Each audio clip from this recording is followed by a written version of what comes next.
So Mike, give us a little bit of background on how this mistake happened. Yeah, so one of my neighbors is a real estate agent, and she had given us a call because she got a new listing and they were having pictures taken in the next couple days, and she wanted to know if we were able to get a crew out to get the house looking great for the pictures so they could get it on the market and hopefully get it sold quickly. Quote IQ has teamed up with the Window Cleaning Resource to give away a window cleaning business starter kit. All you have to do is download Quote IQ on the Apple or the Google Play Store, and you have to become a premium or platinum subscriber to be entered to win. Be sure to check out the WCR for all your window cleaning needs. We are going to be announcing the winner on August 1st. And of course, we're going to do everything we can to accommodate both our friends and any potential customer.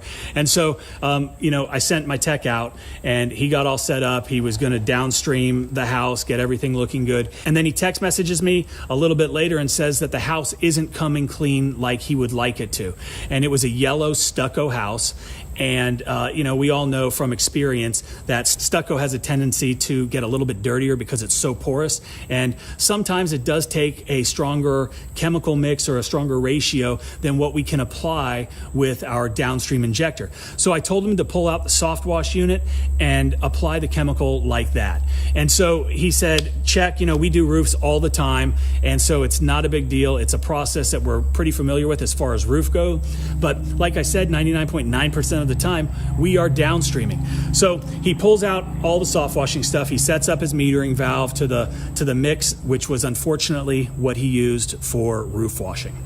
And he starts applying that mix to the siding on the house, the stucco on the house, and there is overspray. And that overspray got over all of the plants. And unfortunately, now he won't admit this, but I'm pretty sure that he didn't pre-rinse and he didn't post-rinse.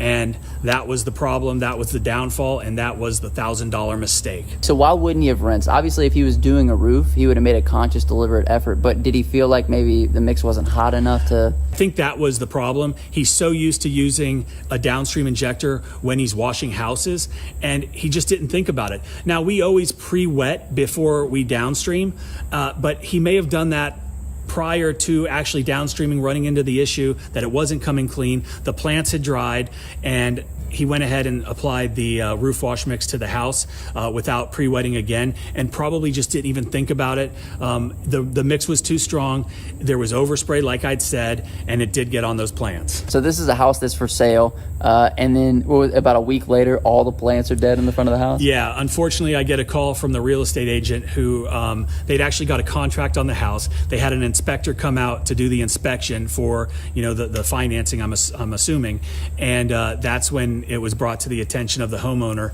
that because he'd already moved out, that every plant on the property was dead.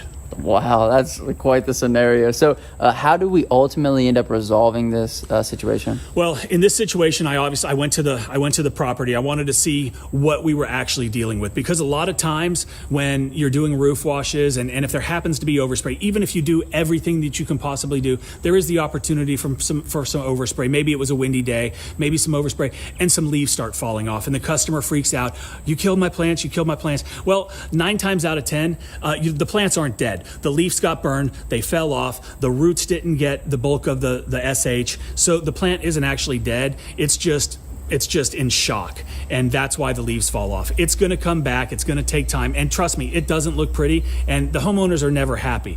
And I just wanted to make sure that the plants weren't actually dead. But when we got there, from what I could tell, it looked like they were pretty much all dead. There was a spattering of plants that would definitely come back, but this was my neighbor. The house was under contract.